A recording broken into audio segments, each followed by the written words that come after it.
Doctor Thomas Isaac ഇന്ന് നിയമസഭയിൽ അവതരിപ്പിച്ച ബജറ്റാണ് ചർച്ച ചെയ്യുന്നത്. ന്യൂസ് ആൻഡ് വ്യൂസ് ആദ്യ മണിക്കൂറിൽ സാമ്പത്തിക വിദഗ്ധരുടെ എക്സ്ക്ലൂസീവ് പാനലാണ് ഉള്ളത്.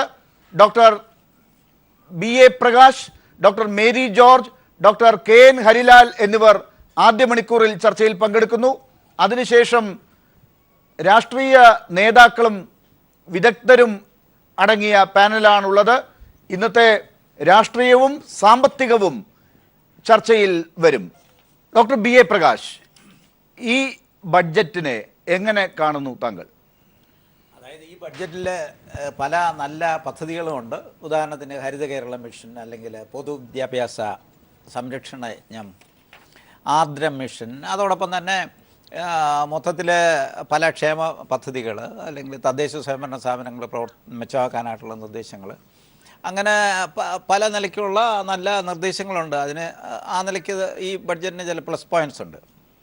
പക്ഷേ ഈ ബഡ്ജറ്റിൻ്റെ ഒരു പ്രധാന ന്യൂനതയായിട്ട് ഞാൻ കാണുന്നത് ഈ സംസ്ഥാനം രൂക്ഷമായിട്ടുള്ള ഒരു ധനപ്രതിസന്ധിയിലാണ്. കഴിഞ്ഞ സാമ്പത്തിക വർഷത്തെക്കാളും ഈ നടപ്പു സാമ്പത്തിക വർഷം ധനക്കമ്മിയും റവന്യൂ കമ്മിയും കൂടിയ വാർത്തയാണ് നമ്മളിലുള്ളത്, സ്റ്റാറ്റിസ്റ്റിക്സ്. അപ്പോൾ രൂക്ഷമായിട്ടുള്ള ഈ ധനക്കമ്മി അഭിമുഖീകരിക്കുന്ന സാഹചര്യത്തിൽ അതിനെ കൈകാര്യം ചെയ്യാൻ, അല്ലെങ്കിൽ അതിനൊരു സൊല്യൂഷൻ കാണാൻ കാര്യമായിട്ടുള്ള ഒരു നിർദ്ദേശങ്ങളും ഈ ബഡ്ജറ്റിൽ ഇല്ല എന്നുള്ളതാണ് ഈ ബഡ്ജറ്റിൻ്റെ ഏറ്റവും വലിയൊരു പ്രധാന ന്യൂനതയായിട്ട് ഞാൻ കാണുന്നത്. അപ്പോൾ ഈ ധനപ്രതിസന്ധി മെച്ചമാക്കാതെ മറ്റു കാര്യങ്ങൾ നമ്മൾ പറഞ്ഞിട്ടൊന്നും കാര്യമില്ലല്ലോ. അതായത് സർക്കാരിൻ്റെ പ്രവർത്തനങ്ങൾ മെച്ചമാക്കണമെങ്കിൽ അടിസ്ഥാനമായിട്ടും ധനസ്ഥിതി മെച്ചമാകണമല്ലോ. അപ്പോൾ ധനസ്ഥിതി മെച്ചമാക്കാനായിട്ടുള്ള കാര്യമായിട്ടുള്ള നടപടികളില്ല. കഴിഞ്ഞ ബഡ്ജറ്റിൽ പ്രഖ്യാപിച്ച ധനസ്ഥിതി മെച്ചമാക്കാനുള്ള നടപടികളും കാര്യമായി രംഗത്ത് നടപ്പിലാക്കാൻ കഴിഞ്ഞില്ല. ഒരുപക്ഷെ ഈ നോട്ട് അസാധുവാക്കലും ആ തരത്തിലുള്ള പ്രശ്നങ്ങൾ ധനസ്ഥിതി മെച്ചമാക്കാനായിട്ടുള്ള വലിയൊരു തടസ്സം സൃഷ്ടിച്ചിരിക്കും. പിന്നെ രണ്ടാമത്തെ ഒരു പ്രശ്നമായിട്ട് ഞാൻ കാണുന്നത് ഈ ബഡ്ജറ്റിന് പുറത്ത് വികസനം എന്നുള്ള ഒരു കാഴ്ചപ്പാടാണ് കഴിഞ്ഞ ബഡ്ജറ്റിൽ ഈ ബഡ്ജറ്റിൽ വെച്ചത്. അപ്പോൾ കിഫ്ബി വഴി വൻതോതിൽ ഏതാണ്ട് 25,000 കോടി രൂപയോളമുള്ള വൻതോതിലുള്ള പദ്ധതി പ്രവർത്തനങ്ങളാണ് അടുത്ത ഒരു വർഷം കൊണ്ട് നമ്മൾ പ്രതീക്ഷിക്കുന്നത്. എനിക്ക് തോന്നുന്നു ബഡ്ജറ്റിലെ പ്രധാനപ്പെട്ട എല്ലാ അടിസ്ഥാന ഘടക പ്രോജക്റ്റുകളും ബാക്കിയുള്ള പ്രോജക്റ്റുകളും ഒക്കെ തന്നെ കിഫ്ബി വഴി നടപ്പിലാക്കുക എന്നുള്ളതാണ്. കഴിഞ്ഞ വർഷം നമ്മൾ കിഫ്ബി വഴി നടപ്പിലാക്കിയത് എന്താണെന്ന് നമുക്കറിയാം.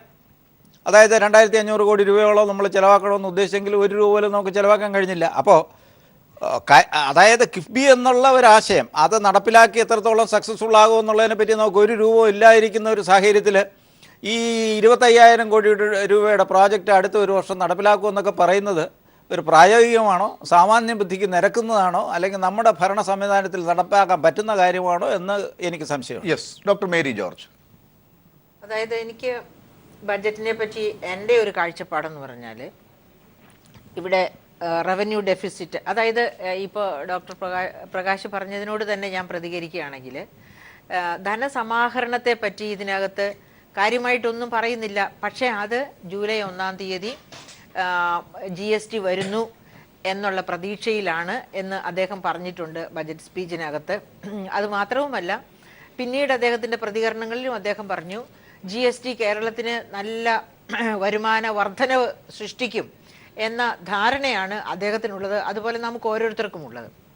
അപ്പോൾ അത് കാരണം കൊണ്ട് വിഭവ സമാഹരണത്തെ പറ്റി അദ്ദേഹം വളരെയൊന്നും ബജറ്റിൽ വാചാലനായില്ല, വാചാലന അവസരം ഉണ്ടായിരുന്നില്ല. പക്ഷേ റവന്യൂ വരുമാനത്തെ പറ്റി പറയുന്നുണ്ട് 93,584 കോടി. റവന്യൂ ചെലവാണെങ്കിൽ 1,09,627 കോടി. അവിടെ ഒരു റവന്യൂ ഡെഫിസിറ്റായിട്ട് കാണിച്ചിരിക്കുന്നത് 2.14%. അപ്പം ഈ വർഷം സത്യത്തിലെ ബജറ്റിൽ ഈ വർഷം റവന്യൂ ബാലൻസ്, അതായത് റവന്യൂ കമ്മി ഇല്ലാതെയാക്കുക എന്നുള്ളതായിരുന്നു FRBM ആക്ടിൻ്റെ ആദ്യത്തെ പ്രഖ്യാപനം. പക്ഷേ FRBM ആക്ട് തന്നെ ഡിമോണിറ്റൈസേഷൻ്റെയും മറ്റതുപോലുള്ള സാഹചര്യങ്ങളുടെയും ബേസിസിൽ മാറ്റിയിട്ടുണ്ട്. അപ്പോൾ അത് കാരണം കൊണ്ട് ഇപ്പോൾ ഈ 2.14% റവന്യൂ കമ്മി എന്ന് പറയുന്നത് ഒരു അപകടകരമായ റവന്യൂ കമ്മി അല്ല തീർച്ചയായിട്ടും.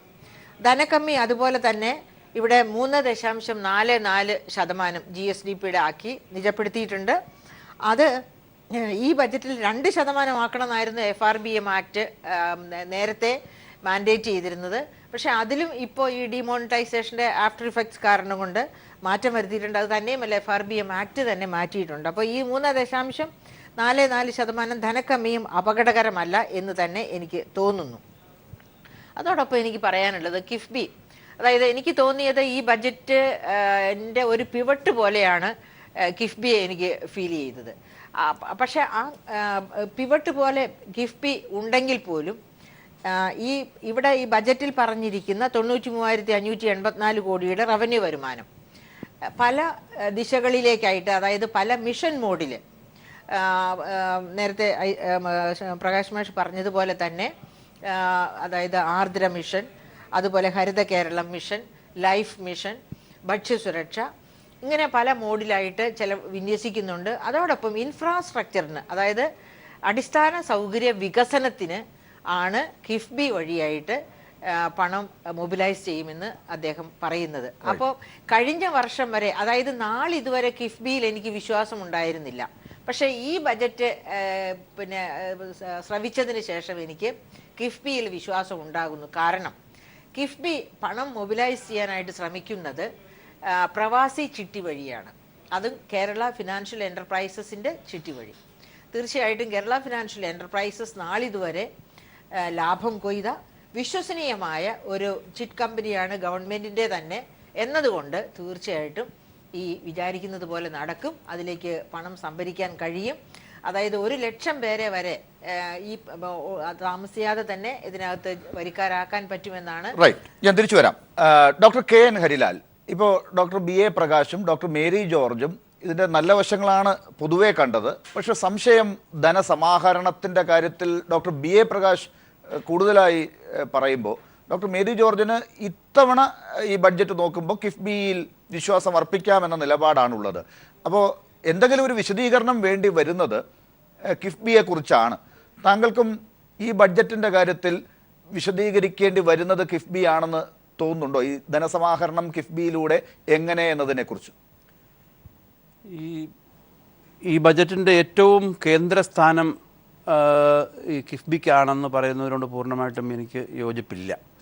കാരണം സംസ്ഥാനത്തിൻ്റെ വാർഷിക പദ്ധതിയും ഈ ബജറ്റിനോടും ഒപ്പം പ്രഖ്യാപിക്കപ്പെട്ടിട്ടുണ്ട്. വാർഷിക പദ്ധതിയിൽ ഏകദേശം 10.4% വളർച്ച അടങ്കലിലുണ്ട്. 26,500 കോടി രൂപയുടെ വാർഷിക പദ്ധതിയാണ് 17-18 വിഭാവനം ചെയ്തിട്ടുള്ളത്.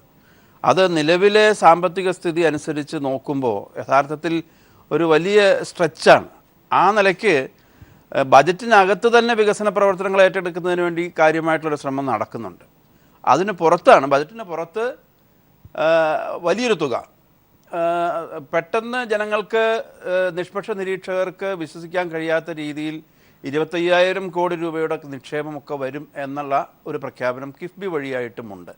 പക്ഷേ ഇവിടെ ഡോക്ടർ മേരി ജോർജ് സൂചിപ്പിച്ചതുപോലെ ഈ ആദ്യകാലത്തുള്ള സംശയം കിഫ്ബിയെ സംബന്ധിച്ചുള്ളത് മാറി വരികയാണ്. കേരളത്തിലെ പ്രതിപക്ഷം പോലും ഇന്നിപ്പോൾ പല ചർച്ചകളിലും ഞാൻ പങ്കെടുത്തപ്പോൾ അതിൻ്റെ പോസിറ്റീവായിട്ടുള്ള വശങ്ങളെ അംഗീകരിക്കാൻ തയ്യാറാവുന്നുണ്ട്. അതുപോലെ തന്നെ ഇന്നത്തെ സാഹചര്യത്തിൽ, ലോക സാഹചര്യത്തിൽ, നമ്മുടെ ബാങ്കിങ് ഫിനാൻസ് മേഖലയിലുള്ള സാഹചര്യത്തിൽ കിഫ്ബി പോലുള്ള ഏജൻസികളിലേക്ക് ഫണ്ട് കൊടുക്കാൻ ബാങ്കുകളും സ്വകാര്യ വ്യക്തികളും ഒക്കെ തയ്യാറാവുന്ന ഒരു സാഹചര്യവുമുണ്ട്. അപ്പോൾ കിഫ്ബി എന്ന് പറയുന്നത് തീർച്ചയായിട്ടും വയബിൾ ആയിട്ടുള്ള ഒരു വഴി തന്നെയാണ്. ഒപ്പം ഇവിടെ പ്രൊഫസർ ആൽവിൻ പ്രകാശ് പറഞ്ഞ കൺസേൺ ഞാൻ ഷെയർ ചെയ്യുന്നുണ്ട്. അതായത് നമ്മുടെ റവന്യൂ വരുമാനവും റവന്യൂ കമ്മി കുറയ്ക്കണം, വരുമാനം വളർത്തണം, ധനക്കമ്മി കുറയ്ക്കണം. പക്ഷേ നമ്മുടെ നിയന്ത്രണം വിട്ടൊന്നും പോയിട്ടില്ല. നമ്മുടെ റവന്യൂ കമ്മിയും അതുപോലെ തന്നെ ധനക്കമ്മിയും നിയന്ത്രണം വിട്ടു പോയില്ല. കഴിഞ്ഞ വർഷത്തെ അവസാന കണക്കുകൾ വരുമ്പോൾ യഥാർത്ഥത്തിൽ UDF ഗവൺമെൻറ്റിൻ്റെ അവസാനത്തെ വർഷം കേന്ദ്ര ഗവൺമെൻറ്റിൽ നിന്ന് കുറച്ച് അധികം പണവും കൂടെ വന്നതുകൊണ്ടായിരിക്കാം റവന്യൂ കമ്പനി നമ്മൾ പ്രതീക്ഷിച്ചതുപോലെ നിയന്ത്രണം വിട്ടു പോയിട്ടില്ല, നിയന്ത്രണത്തിലാണ്. ഇവിടെ ഈ കൺസേണിനുള്ള മറുപടി ഡോക്ടർ ഐസക്കിൻ്റെയും ഇടതുപക്ഷ ജനാധിപത്യ മുന്നണി ഗവൺമെൻറ്റിൻ്റെയും ട്രാക്ക് റെക്കോർഡാണ്. അദ്ദേഹം ആദ്യമായിട്ടല്ല ധനമന്ത്രി ആവുന്നത്. കഴിഞ്ഞ LDF ഗവൺമെൻറ്റിൻ്റെ കാലത്ത് 5 വർഷം പുതിയ നികുതികളൊന്നും പ്രഖ്യാപിക്കാതെ നികുതി വരുമാനം റെക്കോർഡ് ലെവലിലേക്ക് 17, 18, 20% ഉയർത്തിയ ഒരു ട്രാക്ക് റെക്കോർഡ് ഡോക്ടർ ഐസക്കിനുണ്ട്. ഈ വർഷം നികുതി വരുമാനത്തിൽ അദ്ദേഹം പ്രതീക്ഷിച്ച വർധനമുണ്ടായില്ല. അതിൻ്റെ കാരണം കേരളത്തിലെ ജനങ്ങൾക്ക് എല്ലാവർക്കും ബോധ്യമുള്ളതാണ്. നോട്ട് നിരോധനം വന്നു, നമ്മുടെ കച്ചവടം കുറഞ്ഞു. അത് ഡോക്ടർ ആൽവിൻ പ്രകാശും അതുപോലെ തന്നെ ഡോക്ടർ മേരി ജോർജും സമ്മതിക്കുന്ന കാര്യമാണ്. അപ്പോൾ സാമ്പത്തിക പ്രവർത്തനങ്ങളുടെ ഈ ലെവൽ കുറഞ്ഞപ്പോൾ നികുതി വരുമാനത്തിൽ കുറവുണ്ടായിട്ടുണ്ട്. പക്ഷേ അത് എല്ലാ കാലവും അങ്ങനെ നിലനിൽക്കും എന്ന് നമുക്ക് ആശങ്കപ്പെടേണ്ടതില്ല. അടുത്ത വർഷം സാമ്പത്തിക പ്രവർത്തനങ്ങളിൽ വളർച്ച ഉണ്ടാവണം. ആ വളർച്ചയെ ബൂസ്റ്റ് ചെയ്യുന്നതിനാണ് ഈ കിഫ്ബി വഴിയായും അതുപോലെ ആനുവൽ പ്ലാൻ വഴിയായും വലിയ നിക്ഷേപം ഉണ്ടാവുന്നത്. അതോടുകൂടി സാമ്പത്തിക പ്രവർത്തനം മെച്ചപ്പെടുന്ന മുറയ്ക്ക് 17, 18, 20% നമുക്ക് നികുതി വരുമാന വർധനയെ വളർത്താൻ പറ്റും. അത് ഈ ഗുഡ്സ് ആൻഡ് സർവീസസ് ടാക്സിലേക്കുള്ള മൈഗ്രേഷനും അതിന് സഹായകരമാവും. ഡോക്ടർ കെ എൻ ഹരിലാൽ, ഞാൻ ഡോക്ടർ ബി എ പ്രകാശിലേക്കും മേരി ജോർജിലേക്കും വരുന്നതിന് മുമ്പ് ഒന്നുകൂടി താങ്കളോട് ചോദിക്കുന്നത്, ഇപ്പോൾ ഡോക്ടർ ഐസക് തന്നെ ഇന്ന് തുടക്കത്തിൽ തൊട്ട് തന്നെ ഈ നോട്ട് നിയന്ത്രണം ഉണ്ടാക്കിയ പ്രശ്നങ്ങളാണ് അവതരിപ്പിച്ചത്. അപ്പോൾ അതിൻ്റെ പുറത്ത് നിന്നുകൊണ്ടാണ് ഇനിയുള്ള ഒരു വർഷത്തെ അല്ലെങ്കിൽ ഇനിയുള്ള ബഡ്ജറ്റിനെ കാണുന്നത്. ആ നോട്ട് നിയന്ത്രണത്തെ അതിജീവിച്ച് മുന്നോട്ട് പോകുന്ന എല്ലാ കാര്യങ്ങളും ഈ ബഡ്ജറ്റിലുണ്ടോ? ഈ ബഡ്ജറ്റ് ഇനി നോട്ട് നിയന്ത്രണത്തിൻ്റെ പുറത്ത് സംസ്ഥാനത്തിന് പ്രശ്നങ്ങൾ ഇനി കാണേണ്ടതില്ല എന്ന അർത്ഥത്തിലുള്ള വിഭവ സമാഹരണത്തെ ആണോ കണ്ടെത്തിയിട്ടുള്ളത്? തീർച്ചയായിട്ടും നോട്ട് നിരോധനത്തിൻ്റെ പ്രഭാവം, അതിൻ്റെ വിപത്ത് ഈ ധനകാര്യ വർഷം കൊണ്ട് അവസാനിക്കും. അടുത്ത വർഷം നമുക്ക് നല്ല വളർച്ച ഉണ്ടാക്കാൻ കഴിയും, നികുതി വരുമാനത്തിൽ നല്ല വളർച്ച ഉണ്ടാവാൻ കഴിയും എന്നുള്ള പ്രതീക്ഷ തന്നെയാണ് ഈ ബജറ്റിനെ നയിക്കുന്നത്. ആ പ്രതീക്ഷകളെല്ലാം ആഗോളാടിസ്ഥാനത്തിൽ വലിയ വിപത്തുണ്ടാകുന്നു, ദേശീയ അടിസ്ഥാനത്തിൽ വലിയ വിപത്തുണ്ടാകുന്നു. നോട്ട് നിരോധനം പോലെയുള്ള മനുഷ്യനിർമ്മിതമായ ക്രൈസിസ് ഇനിയും ഉണ്ടാവും എന്നൊക്കെ പ്രതീക്ഷിച്ച് നമുക്ക് മുമ്പോട്ട് പോകാൻ കഴിയില്ലല്ലോ. തീർച്ചയായിട്ടും ഇപ്പോൾ ഒരുപാട് നഷ്ടം ജനങ്ങൾക്ക് വന്നു. അത് മാറി അടുത്ത വർഷമെങ്കിലും ഇന്ത്യൻ സമ്പദ്ഘടന മുന്നോട്ട് പോകും, കേരളത്തിൽ മുന്നോട്ട് പോകാനുള്ള സാഹചര്യം നമ്മൾ ഉണ്ടാക്കുന്നു. അതുകൊണ്ട് നികുതി വരുമാനം വർദ്ധിപ്പിക്കാൻ കഴിയും. കഴിഞ്ഞ കാലത്തെ ഇടതുപക്ഷ ജനാധിപത്യ മുന്നണി ഗവൺമെൻറ്റുകളുടെ പാരമ്പര്യം അതാണ്, അതിൻ്റെ ട്രാക്ക് റെക്കോർഡ് അതാണ്. അതുകൊണ്ട് തികഞ്ഞ ശുഭാപ്തി വിശ്വാസത്തോടു കൂടിയാണ് നികുതി വരുമാനത്തെ സർക്കാർ കാണുന്നത്. അങ്ങനെ ഒരു നല്ല പ്രതീക്ഷ ഇല്ലെങ്കിൽ തീർച്ചയായിട്ടും ഇത്രയും വലിയൊരു വാർഷിക ബജറ്റും വാർഷിക പ്ലാനും അതുപോലെ തന്നെ കിഫ്ബി പരിപാടിയും പ്രഖ്യാപിക്കാൻ കഴിയില്ല. ഇതിന് അനുകൂലമായ സാഹചര്യങ്ങൾ ഉരുത്തിരിയും. കേരളം പ്രതിസന്ധികളെ അതിജീവിച്ചിട്ടുള്ള നാടാണ്. അത് അതിജീവിക്കത്തക്ക രീതിയിലുള്ള മറ്റ് പ്രഖ്യാപനങ്ങളും ബജറ്റിലുണ്ട്. ഇവിടെ നമ്മൾ ചർച്ചയിൽ ജനകീയാസൂത്രണത്തിൻ്റെ 2ാം ഘട്ടത്തെക്കുറിച്ചും അതുപോലെ തന്നെ അതുമായി ബന്ധപ്പെട്ട് സർക്കാർ പ്രഖ്യാപിച്ചിട്ടുള്ള മിഷനുകളെക്കുറിച്ചും അതിൻ്റെ ഭാഗമായി ഉരുത്തിരിഞ്ഞു വരുന്ന വലിയ ജനകീയ മുന്നേറ്റത്തെക്കുറിച്ചും നമ്മൾ വലുതായിട്ട് ചർച്ച ചെയ്തില്ല. ഗവൺമെൻറ് ഈ ബജറ്റ് വളരെ പ്രതീക്ഷയോടുകൂടി കാണുന്നത് എല്ലാ ഇടതുപക്ഷ ഗവൺമെൻറ്റുകളുടെയും കാലത്തുണ്ടായിട്ടുള്ള ഈ വലിയ ജനകീയ മുന്നേറ്റത്തെയാണ്. കേരളത്തിലെ ജനങ്ങൾ ഒറ്റക്കെട്ടായി നിന്ന് നമ്മുടെ അരുവികളെയും നമ്മുടെ ജലാശയങ്ങളെയും നമ്മുടെ സർക്കാർ ആശുപത്രികളെയും നമ്മുടെ സ്കൂളുകളെയും ഒക്കെ സംരക്ഷിക്കാൻ മുന്നോട്ട് വരുന്ന ഭരണ പ്രതിപക്ഷ ഭേദമന്യേ ആ തരത്തിലുള്ള ജനകീയ ഐക്യം ഉണ്ടാക്കാനുള്ള ശ്രമം ഉണ്ട്. അതൊക്കെ കൂടി വരുമ്പോഴാണ് കേരളം വളർച്ചയുടെ നല്ല പാതയിലേക്ക് വരും എന്നുള്ള പ്രതീക്ഷ. ശരി, ഡോക്ടർ ബി എ പ്രകാശ്, അതാണ് ഡോക്ടർ കെ എൻ ഹരിലാലും പറയുന്നത്. അതായത് ട്രാക്ക് റെക്കോർഡ് പരിശോധിക്കണം ഈ ഡോക്ടർ തോമസ് ഐസക്കിൻ്റെയും ഇടത് ഗവൺമെൻറ്റിൻ്റെയും. അതുകൊണ്ട് തന്നെ ഈ കാര്യങ്ങൾ വിശ്വാസത്തിലെടുക്കാം. താങ്കൾക്കൊരു സംശയത്തിൻ്റെ ആവശ്യം അവിടെ ഇല്ല എന്നുള്ളത് ആ കാര്യത്തിൽ ഉറപ്പിക്കാം. അത് മുന്നിൽ കണ്ടുകൊണ്ട് ഈ ബഡ്ജറ്റിൽ പ്രധാനമായി ഊന്നുന്ന സാമൂഹ്യക്ഷേമ പദ്ധതികൾ, വിദ്യാഭ്യാസ മേഖലയിലും ആരോഗ്യ മേഖലയിലും പ്രത്യേകിച്ച് എടുത്തു പറയുന്ന പദ്ധതികളും പ്രഖ്യാപനങ്ങളും അത് ഒക്കെ നടപ്പിലാക്കുന്ന കാര്യത്തിൽ സർക്കാരിന് പ്രശ്നങ്ങൾ ഉണ്ടാകില്ല.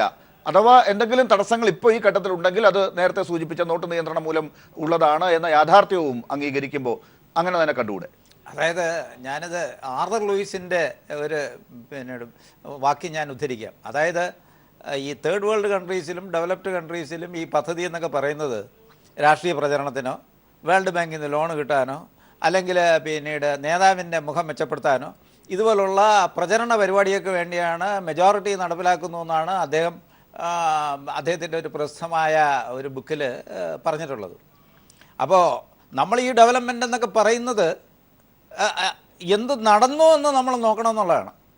അല്ലാതെ നമ്മളിപ്പോൾ ഞങ്ങൾ വലിയ കാര്യങ്ങൾ നടപ്പിലാക്കാൻ പോകുന്നു, ആനയാണ് പൂനയാണെന്നൊക്കെ പറയണതിൽ ഒരു കഥയുമില്ല.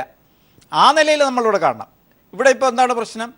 നമ്മുടെ ഈ പദ്ധതി നടത്തിപ്പ് ഈ കഴിഞ്ഞ സാമ്പത്തിക വർഷം ഇതുവരെ ആയിട്ട് എത്ര പദ്ധതി നടന്നു? ഇത് നമ്മുടെ പ്ലാനിംഗ് ബോർഡ് മെമ്പർ ഇരിപ്പുണ്ടല്ലോ, പറയട്ടെ എത്ര ശതമാനം പദ്ധതി നടന്നു, തദ്ദേശ സ്വയംഭരണ സ്ഥാപനങ്ങൾക്ക് എത്ര നടന്നു. അപ്പോൾ നമ്മൾ വലിയ കാര്യങ്ങൾ ഇങ്ങനെ പറയണതിൽ അർത്ഥമില്ല. കിഫ്ബി ഞാൻ പറഞ്ഞിരിക്കുന്നത് ഈ കഴിഞ്ഞ വർഷത്തെ എക്സ്പീരിയൻസിൻ്റെ വെളിച്ചത്തിലാണ്. ഇപ്പോൾ കിഫ്ബി 1999 തുടങ്ങി ഒരു 4000 കോടി രൂപ കടമെടുത്തു. അത് പിന്നെ ഒരു ബാധ്യതയായിട്ട് മാറി എന്നാണ് 2001 ധവളപത്രം പറയുന്നത്. ധവളപത്രത്തിൽ ഒരു ബാധ്യതയായിട്ടാണ് അത് കിഫ്ബിയുടെ ആദ്യത്തെ തുക കാണിച്ചിരിക്കുന്നത്. പോട്ടെ, ഈ കഴിഞ്ഞ വർഷത്തെ നമ്മുടെ കിഫ്ബിയുടെ എടുക്കാം. അതായത് കഴിഞ്ഞ ബഡ്ജറ്റിലുള്ള ഏതാണ്ട് ഒരു 10-40 സ്കീം, അതായത് 20,000 കോടി രൂപയുടെ ഒരു മാന്യവിരുദ്ധ പാക്കേജ് പ്രഖ്യാപിച്ചിട്ടുണ്ട്. അതിൽ 2,500 കോടി രൂപ ഈ നടപ്പ് സാമ്പത്തിക വർഷം ചെലവാക്കുമെന്ന് ബഡ്ജറ്റിൽ പറഞ്ഞിരുന്നതാണ്. അതായത് അപ്പോൾ കഴിഞ്ഞ ബഡ്ജറ്റിൽ പ്രഖ്യാപിച്ച എന്താണ്, ബഡ്ജറ്റിനകത്തുള്ള എൻ്റെ ലിസ്റ്റുണ്ട് 33 പദ്ധതികൾക്ക് ഈ സാമ്പത്തിക വർഷം, ഈ നടപ്പ് വർഷം രൂപ ചെലവാക്കാനായിട്ടുള്ള കണക്ക് കൊടുത്തിട്ടുണ്ട്. അതിനനുസരിച്ച് 2,500 കോടി രൂപ ചെലവാക്കുമെന്നാണ് പറഞ്ഞത്. അപ്പോൾ ഇതുവരെയുള്ള നമ്മുടെ ഈ കിഫ്ബിയുടെ നിലപാടെന്താണ്? ഇതുവരെ കിഫ്ബിക്ക് മൊബിലൈസ് ചെയ്യാൻ കഴിഞ്ഞത് ഇന്നലത്തെ വെബ്സൈറ്റ് വരെ 1024 കോടി രൂപയാണ്. 4,000 കോടി രൂപയുടെ പദ്ധതിക്ക് അഡ്മിനിസ്ട്രേറ്റീവ് സാങ്ഷൻ കൊടുത്തിരിക്കുന്നു. പിന്നെ ഇതുവരെ ചെലവാക്കിയിരിക്കുന്നതെന്ന് പറഞ്ഞാൽ 1 രൂപ വരെ ഇതുവരെ ചെലവാക്കിയിട്ടില്ല. അപ്പോൾ ഇതാണ് നമ്മുടെ കഴിഞ്ഞ വർഷത്തെ ഒരു ട്രാക്ക് റെക്കോർഡ്.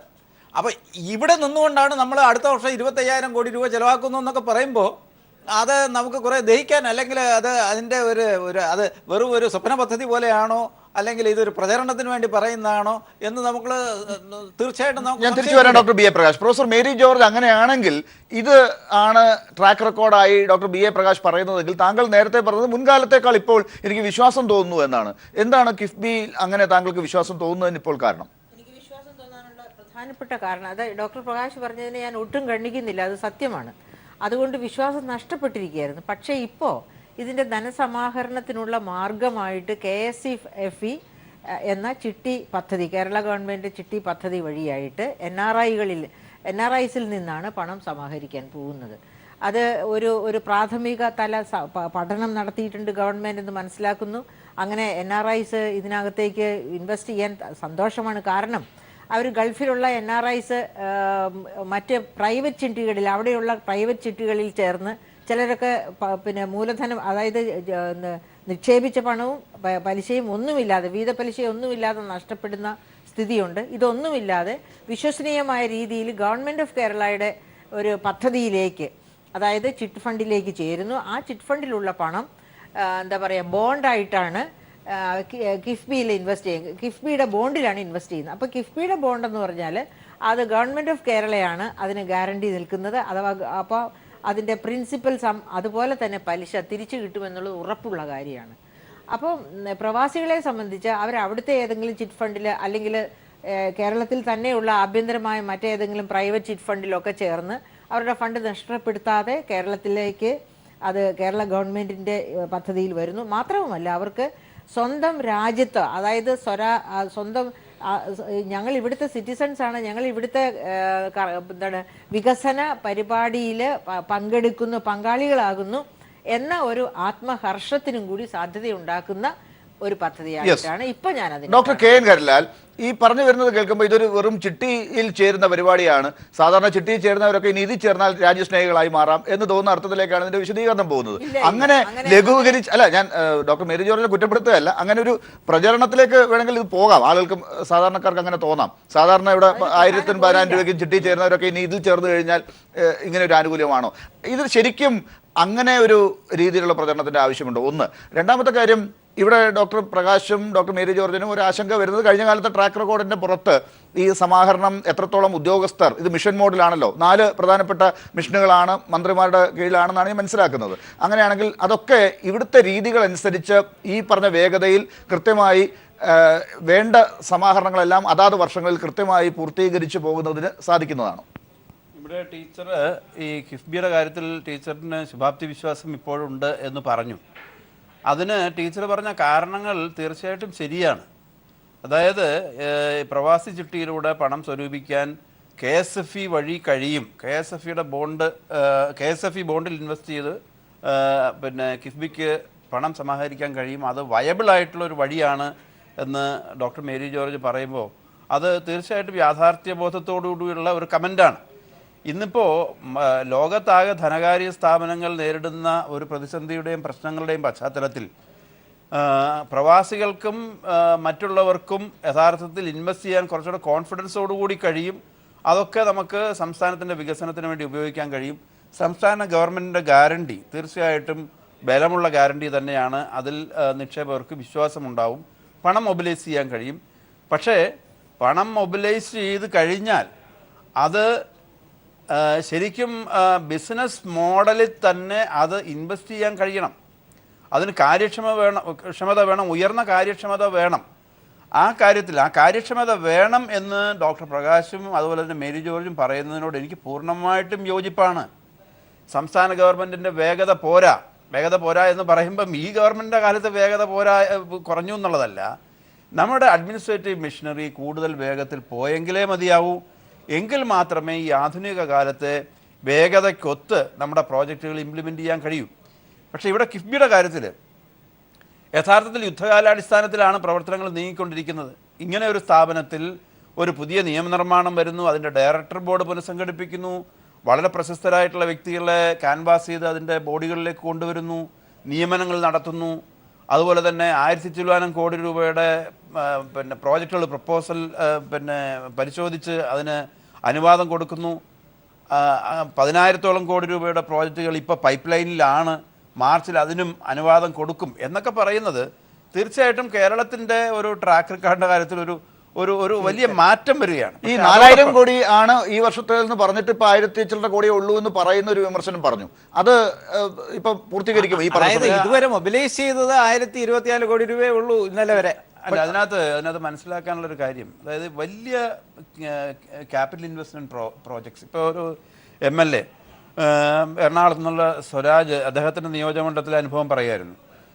കഴിഞ്ഞ ബജറ്റിൽ പ്രഖ്യാപിച്ച ഏറ്റവും വലിയൊരു പാലത്തിൻ്റെ പ്രോജക്റ്റ് ഉണ്ട്.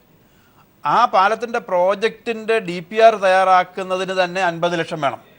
ആ 50 ലക്ഷം ചിലവാക്കി DPR തയ്യാറാക്കി വന്നിട്ടാണ് ആ പ്രപ്പോസൽ മുഴുവനായിട്ട് എടുക്കുന്നത്. അപ്പോൾ വലിയ ഇൻവെസ്റ്റ്മെൻറ്റ് ആവശ്യമായ പ്രോജക്റ്റുകളുടെ കാര്യത്തിൽ ഇനീഷ്യലായിട്ടുള്ള സമയമെടുക്കും.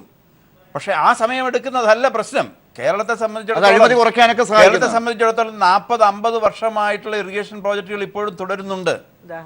അത് കാരാപ്പുഴ പ്രോജക്റ്റ് ആണെങ്കിലും അതുപോലെ തന്നെ മൂവാറ്റുപുഴ വാലി പ്രോജക്റ്റൊക്കെ ആണെങ്കിലും ഇതെല്ലാം നമ്മൾ ചർച്ച ചെയ്ത് വീണ്ടും ഉപേക്ഷിച്ച് പോവുകയാണ്. അങ്ങനെ ആയാൽ പറ്റില്ല. ഇത്തരം പ്രോജക്റ്റുകളൊക്കെ വിശദമായി പരിശോധിച്ച് ഒന്നുകിൽ ഇത് അവസാനിപ്പിക്കണം, അതല്ലെങ്കിൽ ഇത് പൂർത്തിയാക്കുന്നതിനുള്ള പരിപാടികൾ എടുക്കണം. അപ്പോൾ തീർച്ചയായിട്ടും ഗവൺമെൻറ്റിൽ പണം ചെലവഴിക്കുന്ന കാര്യത്തിൽ, പദ്ധതി നടപ്പിലാക്കുന്ന കാര്യത്തിൽ എല്ലാ നിഷ്പക്ഷ നിരീക്ഷകരും യോജിക്കുന്ന കാര്യമാണ് കൂടുതൽ വേഗത വേണം. ഈ ഗവൺമെൻറ്റിൻ്റെ കാലത്ത് എന്നുള്ള നിലയിലല്ല, നേരത്തെ മുതലേ ആ കാര്യത്തിൽ നമ്മുടെ ട്രാക്ക് റെക്കോർഡ് അത്ര നല്ലതല്ല. മറ്റ് സംസ്ഥാനങ്ങളുമായിട്ട് തട്ടിച്ചു നോക്കുമ്പോൾ ഭേദപ്പെട്ടതായിരിക്കും. പക്ഷേ ലോക നിലവാരവുമായി തട്ടിച്ചു നോക്കുമ്പോൾ, ജനങ്ങളുടെ പ്രതീക്ഷയുമായി തട്ടിച്ചു നോക്കുമ്പോൾ നമ്മുടെ പ്ലാൻ ഇംപ്ലിമെന്റേഷൻ ട്രാക്ക് റെക്കോർഡ് വളരെ മോശമാണ്. നന്നാക്കിയേ മതിയാവൂ എന്നുള്ള കാര്യത്തിൽ സംശയം. യെസ്, ഡോക്ടർ BA പ്രകാശ്, ഈ കിഫ്ബിയിൽ മാത്രം നമ്മൾ ഒതുങ്ങി നിൽക്കണ്ടല്ലോ. നേരത്തെ ഡോക്ടർ ഹരിലാലും ചൂണ്ടിക്കാട്ടിയതുപോലെ ബഡ്ജറ്റിനകത്ത് തന്നെ പല കാര്യങ്ങളുമുണ്ട്. അതാണ് ബഡ്ജറ്റിന്റെ സ്വഭാവം പുറത്തേക്ക് കാണിക്കുന്നത്. ജെൻഡർ ബഡ്ജറ്റ് എന്നുള്ള പേര് വരുന്നത്, സാമൂഹ്യക്ഷേമ ബഡ്ജറ്റ് എന്ന് പറയുന്നത്, പെൻഷനുകൾ വർദ്ധിപ്പിക്കുന്നത്, അതല്ലെങ്കിൽ KSRTCക്കുള്ള പാക്കേജ്, ഈ ചികിത്സാ പദ്ധതി തുടരുന്ന കാര്യങ്ങൾ, പുതിയ ഭവന നിർമ്മാണ പദ്ധതികളിൽ പലതും, ഇങ്ങനെയുള്ള പല കാര്യങ്ങളിലും ബഡ്ജറ്റിനകത്ത് നിന്ന് പണം കണ്ടെത്തുന്നുണ്ട്, കിഫ്ബിയിലെ വലിയ പദ്ധതികൾ കൂടാതെ തന്നെ. അപ്പോൾ അത് നമ്മൾ കാണാതെ പോകേണ്ടതുണ്ടോ? അല്ലല്ല, ഈ നമ്മളിപ്പോൾ ഒരു സർക്കാരിൻ്റെ സംവിധാനത്തിൽ പണം ഉണ്ടെങ്കിൽ എന്തെങ്കിലും ചിലവാക്കാൻ നോക്കൂ. അല്ല മറ്റേ ഇപ്പോൾ കഥ പറഞ്ഞുകൊണ്ടോ അല്ലെങ്കിൽ വേറെ എന്തെങ്കിലും പറഞ്ഞുകൊണ്ടോ ഒന്നും നടക്കാൻ പോകുന്നില്ലല്ലോ. ഈ ബഡ്ജറ്റിൽ തന്നെ ഇപ്പോൾ പറയുന്നത് എന്താണ്? ഈ ബഡ്ജറ്റിൻ്റെ അവസാനത്ത് പറയുന്ന ഒരു കണക്ക്, അതായത് ഈ ശമ്പള പരിഷ്കരണത്തിൻ്റെ കുടിശ്ശിക കൊടുത്തു തീർക്കേണ്ട ബാധ്യത മൂലം 2017-18 കാലഘട്ടത്തിലെ ധനപ്രതിസന്ധി വീണ്ടും തുടരും. ധനപ്രതിസന്ധി ഇതിന്റെ അവസാനം കൺക്ലൂഷൻ പറഞ്ഞിരിക്കുന്ന വാചകമാണ് ഞാൻ. 5 വർഷം അതിൽ പ്രവർത്തിച്ച ആളായിട്ട് കൂടുതൽ നോക്കി. അപ്പോൾ ഇതാണ് എൻ്റെ സ്ഥിതി. അതായത് ധനപ്രതിസന്ധി മെച്ചമാവുമെന്ന് ധനമന്ത്രി പോലും പറയുന്നില്ല. കാരണം ഇതാണ് നമ്മുടെ സ്ഥിതി. അപ്പോൾ ഞാനീ പറയുന്നത് എന്താണെന്നറിയാം, നമ്മൾ മറ്റു കാര്യങ്ങളൊക്കെ പറഞ്ഞിട്ട് ഒരു കാര്യമില്ല, പണം ഉണ്ടെങ്കിൽ മാത്രമേ ചെലവാക്കാൻ ഒക്കൂ. അല്ല, അപ്പോൾ അതിനാണല്ലോ ഡോക്ടർ BA പ്രകാശ് ഈ കിഫ്ബി പോലെയുള്ളതിലേക്ക് പുറത്ത് വേറെ കാര്യം, ഈ ധനപരമായിട്ടുള്ള ഒരു ഞെരുക്കം, അതായത് റവന്യൂ കമ്മി ഉയർന്നതാവുന്നതിൻ്റെ ധനക്കമ്മി ആവുന്നതിൻ്റെ പ്രശ്നമുണ്ട്. പക്ഷേ അതൊന്നും അപകടം മേഖലയിലേക്ക് പോകുന്ന പ്രശ്നങ്ങളല്ല. അത് നമുക്ക് കണ്ടെയ്ൻ ചെയ്യാവുന്ന കാര്യങ്ങളാണ്. പക്ഷേ എനിക്ക് ചെറിയൊരു അഭിപ്രായ വ്യത്യാസമുള്ളത്, യഥാർത്ഥത്തിൽ പണം ഉണ്ടായിട്ടും പണം ഉള്ളപ്പോൾ പോലും സ്കീമുകൾ നടപ്പിലാക്കുന്നതിൽ വലിയ വീഴ്ച കേരളത്തിലുണ്ട്. നമുക്ക് മെച്ചപ്പെട്ട നിലയിൽ നമ്മുടെ സ്കീമുകൾ നടപ്പിലാക്കാൻ ആവശ്യമായുള്ള പണമുണ്ട്. പണമില്ലാത്തതല്ല. എൻ്റെ അനുഭവം, ഒരുപാട് പ്രോജക്റ്റുകളെ ഞാൻ മനസ്സിലാക്കാൻ ശ്രമിക്കുന്നിടത്തോളം എൻ്റെ അനുഭവം എന്ന് പറയുന്നത്, പണം ഉള്ളപ്പോൾ പോലും, ആവശ്യത്തിന് ബജറ്റ് അലോക്കേഷൻ ഉണ്ട്, റെഡി ആയിട്ടുള്ള പണം എപ്പോഴും ലഭിക്കുന്ന സന്ദർഭത്തിൽ പോലും നമ്മുടെ മിഷനറി വേഗത്തിൽ ഓടുന്നില്ല എന്നുള്ള പ്രശ്നമുണ്ട്. അത് മാറ്റിയെടുക്കാൻ യഥാർത്ഥത്തിൽ ഈ ഗവൺമെൻറ് വളരെ പ്രതിജ്ഞാബദ്ധമായിട്ടുള്ള ചില കാര്യങ്ങൾ പ്ലാൻ ചെയ്യുന്നുണ്ട്. അത് അടുത്ത വർഷം നടപ്പിലാക്കും. അതൊരു ആസിഡ് ടെസ്റ്റാണ് കേരളത്തെ സംബന്ധിച്ചിടത്തോളം. മാറ്റിയെടുത്തേ മതിയാവൂ ഈ നമ്മുടെ അഡ്മിനിസ്ട്രേറ്റീവ് സംവിധാനത്തിന്. അല്ലെങ്കിൽ കേരളത്തിന് ഈ നിലയ്ക്ക് മുന്നോട്ട് പോകാൻ കഴിയില്ല. വലിയ മാറ്റം കേരളത്തിൻ്റെ ഭരണരംഗത്ത് നമ്മുടെ അഡ്മിനിസ്ട്രേറ്റീവ് മിഷനുടെ കാര്യത്തിൽ ഉണ്ടായേ മതിയാവും. അല്ല, ഈ കാര്യത്തിൽ എനിക്ക് യോജിപ്പാണ്. കാരണം എന്താണെന്ന് അറിയാം, നമ്മൾ കേരളത്തിലെ വാർഷിക പദ്ധതിയായാലും മേജർ ആയിട്ടുള്ള പ്രോജക്ട്സുകൾ ഇവാലുവേറ്റ് ചെയ്തിരിക്കുന്ന എല്ലാ ഏജൻസികളും, അത് CAG-യുടെ എല്ലാ റിപ്പോർട്ടിലും അതിനെപ്പറ്റി തന്നെ പറയുന്നുണ്ട്. വളരെ മോശമായിട്ടുള്ള പ്രോജക്റ്റ് നടത്തിപ്പാണ്. അതിന് എനിക്കൊരു സൊല്യൂഷനുണ്ട്. അതിന് നിങ്ങൾ ആരെങ്കിലും താല്പര്യമുണ്ടെങ്കിൽ അത് നോക്കൂ. ഇതിൽ ഉത്തരവാദിത്വം നമ്മൾ ആരെങ്കിലും ഫിക്സ് ചെയ്യണം. മന്ത്രി ഉത്തരവാദിയല്ലേ? വകുപ്പ് സെക്രട്ടറി ഉത്തരവാദിയല്ലേ? അല്ലെങ്കിൽ അത് നടപ്പിലാക്കുന്ന ഉദ്യോഗസ്ഥന്മാർ ഉത്തരവാദികളല്ലേ? അപ്പോൾ അതായത് പദ്ധതി ഒരു മന്ത്രിയുടെ കീഴിലുള്ള വകുപ്പിലുള്ള പദ്ധതി നേരെ ചൊവ്വേ നടത്താൻ കഴിഞ്ഞില്ലെങ്കിലും പദ്ധതി മന്ത്രി കൊള്ളൂല എന്നുള്ളതല്ലേ അങ്ങനെ പോകണം. വേറെ കഴിവുള്ളവരാരെങ്കിലും നടത്തട്ടെ, അല്ലെങ്കിൽ ആ സെക്രട്ടറി അവിടെ നിന്ന് പറഞ്ഞു വിടണം. ആ തരത്തിലുള്ള ഒരു മാറ്റം വരാതെ ഇവിടെ ഈ പദ്ധതി നടത്തിപ്പിൽ ഒരു ചെറിയ വ്യത്യാസം വരുമെന്ന് ഞാൻ വിചാരിക്കും. എന്തായാലും ഡോക്ടർ ഹെഡ്ലാലിലേക്ക് വരാം. അതിനു മുമ്പ് എന്തായാലും ജനങ്ങൾ ഇതിനകത്ത് ഉത്തരവാദി അല്ല എന്നുകൂടി പറഞ്ഞു വെക്കട്ടെ. ഡോക്ടർ മേരി ജോർജ്, എൻ്റെ ചോദ്യം, ഇതിനകത്ത് നമുക്ക് സമയത്തിന്റെ പ്രശ്നം കൂടി ഉണ്ട്. അങ്ങേക്ക് അതിനകത്ത് മറുപടി ഇതിൽ പറയാനാണോ?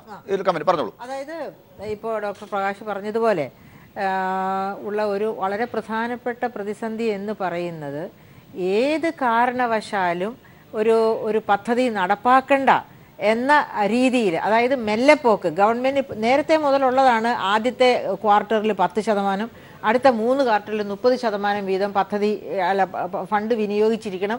ഓരോ പദ്ധതിക്കുമായിട്ട് മാറ്റിവെക്കുന്നത്, ഓരോ വകുപ്പിനും മാറ്റിവെച്ചിരിക്കുന്നത് എന്നൊക്കെയുണ്ട്. പക്ഷേ ഇവിടെ അങ്ങനെ ഒന്നും ചെയ്യാറില്ല. ഇപ്പോൾ ഈ അടുത്തിടെ മുഖ്യമന്ത്രി പറയുകയുണ്ടായി, അവസാനത്തെ ക്വാർട്ടറിൽ 15%-ൽ കൂടുതൽ ചെലവഴിക്കാൻ അനുസരിക്കില്ലാത്ത ഒരു മോഡിലേക്ക് നമ്മുടെ പദ്ധതി ചെലവഴിക്കൽ കൊണ്ടുവരണം. എന്റെ ഒരു ചോദ്യം ഇതാണ്. ഇപ്പൊ അതിനകത്ത് ഡോക്ടർ BA പ്രകാശും ഡോക്ടർ മേരി ജോർജും ഉത്തരം പറയേണ്ട കാര്യമാണ്. കഴിഞ്ഞ 5 വർഷം നിങ്ങൾ ഉത്തരവാദിത്തപ്പെട്ട സ്ഥാനങ്ങളിൽ ഇരുന്നവരാണ്, ഈ കാര്യങ്ങളെക്കുറിച്ച് പഠിച്ചവരാണ്, റിപ്പോർട്ടുകൾ കൊടുത്തവരാണ്.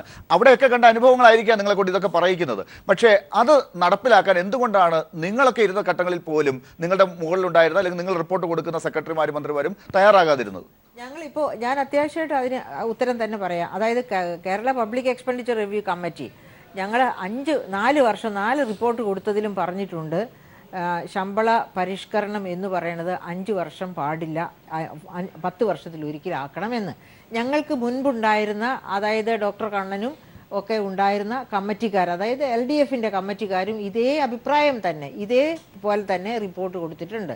ഇനി നമ്മുടെ ശമ്പള കമ്മീഷൻ രാമചന്ദ്രൻ സാറിൻ്റെ കാര്യം എടുക്കുക. അദ്ദേഹത്തിൻ്റെ കമ്മീഷൻ റിപ്പോർട്ടിൻ്റെ 2ാം വോള്യത്തിൽ അദ്ദേഹം പറഞ്ഞിട്ടുണ്ട്, നേരത്തെ ലാല് തന്നെ സൂചിപ്പിച്ച ഒന്നുണ്ടല്ലോ, ആ കമ്മിറ്റ്മെൻറ്റ്, അതായത് പെർഫോമൻസ് ബേസ്ഡ് ആയിട്ട് വേണം ശമ്പള പരിഷ്കരണത്തിൻ്റെ ആനുകൂല്യങ്ങൾ ജീവനക്കാർക്ക് നൽകാനെന്ന്. അങ്ങനെ ഒരു തീരുമാനത്തിലേക്ക് എത്തുകയാണെങ്കിൽ മാത്രം, അതായത് ഇപ്പോൾ നമ്മുടെ ഹരിലാൽ പറഞ്ഞതുപോലെ എഫിഷ്യൻസി വർദ്ധിപ്പിക്കണം എന്നുണ്ടെങ്കിൽ വരുമാനവുമായിട്ട് വർക്കിനെ ലിങ്ക് ചെയ്യണം. അങ്ങനെ ചെയ്യാത്തിടത്തോളം കാലം ഒന്നും ചെയ്തില്ലെങ്കിലും എൻ്റെ പോക്കറ്റിൽ പണം വരുമെന്ന ധാരണ ഉണ്ടെങ്കിൽ പിന്നെ എന്തിനാണ് വർക്ക് ചെയ്യുന്നത്? എന്നാൽ പോലും ഒരു 20% പേര് വർക്ക് ചെയ്യുന്നവർ കാണും ആ ഒരു സാഹചര്യത്തിൽ. പക്ഷെ അതല്ല, നമുക്ക് 100% എല്ലാ കാലത്തും ഇങ്ങനെയാണ്. ഒരുപക്ഷെ ജനകീയമായ കാര്യങ്ങൾ അറിയാവുന്ന രാഷ്ട്രീയ നേതൃത്വത്തിന് ഒരുപക്ഷെ കുറച്ചുകൂടി ഫ്ലെക്സിബിൾ ആയ കാര്യങ്ങളിലേക്ക് പോകേണ്ടി വരും. ഡോക്ടർ KN ഹരിലാൽ ഇതിനകത്ത് എന്തെങ്കിലും പറയാനുണ്ടോ? അതായത് ഇവിടെ നമ്മൾ ഈ രാഷ്ട്രീയത്തിന് അതീതമായി കേരളത്തിലെ പ്രോജക്റ്റ് ഇംപ്ലിമെൻറ്റേഷൻ, കേരളത്തിലെ മാധ്യമങ്ങളും ജനങ്ങളും ശ്രദ്ധിക്കേണ്ട കാലം, കേരളത്തിലെ രാഷ്ട്രീയ നേതൃത്വം ശ്രദ്ധിക്കേണ്ട കാലം അതിക്രമിച്ചു കഴിഞ്ഞിരിക്കുന്നു. ദയനീയമാണ് പല രംഗങ്ങളിലെ അവസ്ഥ. അതായത് പല ഇറിഗേഷൻ പ്രോജക്റ്റുകളും പല കുടിവെള്ള പ്രോജക്റ്റുകളും, ആ പ്രോജക്റ്റുകളിൽ അവസാനം മാത്രം ചെയ്യേണ്ട കാര്യം ആദ്യം ചെയ്യുന്ന രീതി. അതായത് കുഴലിടുമ്പോൾ സ്രോതസ്സിൽ നിന്ന് കുഴലിട്ട് വരാതെ പിന്നെ പൈപ്പിട്ട് വരാതെ ഏറ്റവും അവസാനത്തെ ഘട്ടത്തിലിട്ട് മുകളിലോട്ടൊന്നും ചെയ്യാതെ നിൽക്കുന്ന അവസ്ഥ. കനാലുകളുടെ അവസ്ഥ ഇങ്ങനെയുണ്ട്. ഇത് പ്രോജക്റ്റ് ഇംപ്ലിമെൻറ്റേഷനിൽ ഒരു മേഖലയിൽ മാത്രമല്ല, മറ്റ് പല മേഖലകളിലും ഉണ്ടാവുന്ന കുഴപ്പമാണ്. വളരെ യാന്ത്രികമായി അവരവർക്ക് അന്നേരം ഇഷ്ടം തോന്നുന്ന കാര്യങ്ങൾ മാത്രം ചെയ്യുകയും പ്രോജക്റ്റിനെ കൃത്യമായിട്ട് പഠിച്ച് അത് ഇംപ്ലിമെൻ്റ് ചെയ്ത് ജനങ്ങൾക്ക് പ്രയോജനപ്രദമാക്കേണ്ടതാണെന്നുള്ള ബോധ്യമില്ലാതെ ഇംപ്ലിമെൻ്റ് ചെയ്യുന്നതിൻ്റെ പ്രശ്നമുണ്ട്. ഡോക്ടർ ഹരിലാൽ, ഇത് ജനങ്ങൾ തന്നെയാണല്ലോ ആസൂത്രണം ചെയ്യുന്നത്. ജനകീയ ആസൂത്രണത്തിന്റെ 2ാം ഘട്ടത്തിലാണ് നമ്മളിപ്പോൾ. അപ്പോൾ പിന്നെ ഇതിന് നമ്മൾ രാഷ്ട്രീയ നേതൃത്വത്തിലേക്ക് കുറ്റം കണ്ടെത്തുന്നതിന് പകരം ഈ ജനങ്ങളുടെ താഴെത്തട്ടിലെ ഈ ഇംപ്ലിമെന്റേഷൻ ഘട്ടത്തിലെ ഇടപെടലുകളെ എങ്ങനെ കാണണം? ഇതിപ്പോൾ ഞാൻ പറഞ്ഞു വന്നത് സംസ്ഥാന ലെവലിലെ പ്രോജക്റ്റുകളുടെ കാര്യമാണ്. സംസ്ഥാന ലെവലിലെ പ്രോജക്റ്റുകളുടെ കാര്യം, അതായത് 50 വർഷം കഴിഞ്ഞ, 40 വർഷം കഴിഞ്ഞ, 25 വർഷം കഴിഞ്ഞ പൂർത്തിയാവാത്ത പ്രോജക്റ്റുകൾ, ആ പ്രോജക്റ്റുകളുടെ ഒരു പോസ്റ്റ്മോർട്ടവും നടക്കുന്നില്ല. ആ പ്രോജക്റ്റുകൾക്ക് നമ്മൾ വീണ്ടും പണം കൊടുത്തുകൊണ്ടിരിക്കുകയാണ്. ഇത് അവസാനിപ്പിച്ചേ മതിയാവൂ. അതിൽ കേരളത്തിലെ മാധ്യമങ്ങളും ജനങ്ങളും ശ്രദ്ധിക്കേണ്ടതായിട്ടുണ്ട്. കാരണം ആയിരക്കണക്കിന് കോടി രൂപയാണ് ചെലവഴിച്ചിട്ട് അതിൻ്റെ പ്രയോജനമില്ലാതെ വരുന്നത്. ഉദാഹരണത്തിന് ഞാൻ പറയാം, ടെക്നോ പാർക്കിൽ ഒരു പുതിയ ബിൽഡിങ് പണിഞ്ഞിട്ട് അതിൽ പിന്നെ ഔട്ട്പുട്ട് ഉണ്ടാവാൻ, ഒരുപാട് ആൾക്കാർക്ക് ജോലി കൊടുക്കാൻ നമ്മൾ മാറ്റിവെക്കേണ്ട പണത്തിൻ്റെ എത്രയോ കൂടുതലാണ് പൂർത്തിയാവാത്ത വലിയ ജലസേന പദ്ധതികൾക്ക് ചിലവാക്കി ഇപ്പോഴും അത് കമ്മീഷൻ ചെയ്യാതെ കിടക്കുന്നത്. ഒരു സാമ്പത്തിക ശാസ്ത്രജ്ഞനെ സംബന്ധിച്ചിടത്തോളം ഈ ഫണ്ടിനെല്ലാം ഓപ്പർച്യൂണിറ്റി കോസ്റ്റ് ഉണ്ട്. ഈ മൂവാറ്റുപുഴ വാലി പ്രോജക്റ്റിൽ ചിലവാക്കുന്ന പണത്തിന് ഒരു ഓപ്പർച്യൂണിറ്റി കോസ്റ്റ് ഉണ്ട്. അത് 25 വർഷം മുമ്പ് ടെക്നോ പാർക്കിൽ ഇൻവെസ്റ്റ് ചെയ്തിരുന്നെങ്കിൽ എത്ര വലിയ തൊഴിലവസരങ്ങൾ ഉണ്ടായേനെ. ഈ ഒരു കണക്ക് കൂട്ടൽ നമുക്ക് വേണം, നമ്മുടെ രാഷ്ട്രീയ സംവിധാനത്തിന് വേണം. അതിലേക്കാണ് യഥാർത്ഥത്തിൽ കേരളത്തിലെ ഗവൺമെൻറ്, നിലവിലെ ഗവൺമെൻറ് പോകുന്നത്. അത്തരമൊരു എഫർട്ട് ഉണ്ടായാൽ, ഇവിടെ ഡോക്ടർ മേരി ജോർജും അതുപോലെ തന്നെ പ്രൊഫസർ ആൽവിൻ പ്രകാശും പറഞ്ഞ കൺസേൺ, ഇത് നിഷ്പക്ഷരായിട്ടുള്ള എല്ലാ നിരീക്ഷകരും പങ്കുവെക്കുന്ന ഒരു കൺസേണാണ്. ആ കൺസേൺ നമുക്ക് അഡ്രസ്സ് ചെയ്യാൻ കഴിയും. അത് കാലഘട്ടത്തിൻ്റെ ആവശ്യമാണ്. അത് സംസ്ഥാന തലത്തിൽ മാത്രമല്ല, ജനകീയാസൂത്രണത്തിൻ്റെ തലത്തിൽ, അതായത് പ്രാദേശിക ഗവൺമെൻറ്റുകളുടെ തലത്തിലും പബ്ലിക് മണി യൂസ് ചെയ്യുന്ന കാര്യത്തിൽ, ഉപയോഗിക്കുന്ന കാര്യത്തിൽ കുറച്ചുകൂടെ കാര്യക്ഷമതയും ശുഷ്കാന്തിയും എല്ലാവരും പ്രകടിപ്പിക്കേണ്ടതാണ്. പ്രൊഫസർ മേരി ജോർജ്, ഈ വിലക്കയറ്റം തടയാൻ വേണ്ടി പ്രത്യേകിച്ച് സബ്സിഡി പോലും ഈ ബഡ്ജറ്റിൽ പറഞ്ഞിട്ടുണ്ട്. അവിടെ വലിയ പ്രതിസന്ധി, റേഷന്റെ കാര്യത്തിലൊക്കെ നമ്മൾ ചർച്ച ഒരുപാട് ചെയ്തതാണല്ലോ. അവിടെ കേന്ദ്ര സർക്കാരിന്റെ നോട്ട് നിയന്ത്രണത്തിന് പുറമെ 2013 മുതൽ കേന്ദ്ര സർക്കാർ എടുത്തിരിക്കുന്ന നിലപാടുകൾ പ്രശ്നമാകുന്നതിനെയാണ് ഡോക്ടർ ഐസക് ഇങ്ങനെ പറഞ്ഞത്. പത്തായം പൂട്ടി പാഠം പഠിപ്പിക്കുന്ന നാലുകെട്ടിലെ വല്യമ്മാമനെ പോലെയാണ് കേന്ദ്ര സർക്കാർ, അതായത് റേഷൻ വിതരണത്തെ അട്ടിമറിച്ചുകൊണ്ട് നമുക്കൊന്നും കിട്ടാത്ത സ്ഥിതിയാക്കിയിരിക്കുന്നത് എന്ന് താങ്കൾ എങ്ങനെ കാണുന്നു? ഞാനത് കേന്ദ്ര ഗവൺമെൻറ്റിനെയും കഴിഞ്ഞ UDF ഗവൺമെൻറ്റിനെയും ഈ LDF ഗവൺമെൻറ്റിനെയും ഒരുപോലെ കുറ്റപ്പെടുത്തുകയാണ്. കാരണം 2013 ഭക്ഷ്യഭദ്രതാ നിയമം വന്നത്. ആ നിയമം വന്ന് ഉടനെ തന്നെ സംസ്ഥാന ഗവൺമെൻറ്, അന്ന് UDF ഗവൺമെൻറ്, KPCC തന്നെ ഒരു എക്സ്പേർട്ട് കമ്മിറ്റിയെ നിയമിച്ചു. ആ കമ്മിറ്റി നന്നായി പഠിച്ച് റിപ്പോർട്ട് കൊടുത്തു. ആ കമ്മിറ്റിയിൽ ഞാനും ഡോക്ടർ പ്രകാശും ഒക്കെ മെമ്പേഴ്സായിരുന്നു. ഞങ്ങൾ നന്നായി പഠിച്ച് തന്നെ റിപ്പോർട്ട് കൊടുത്തു.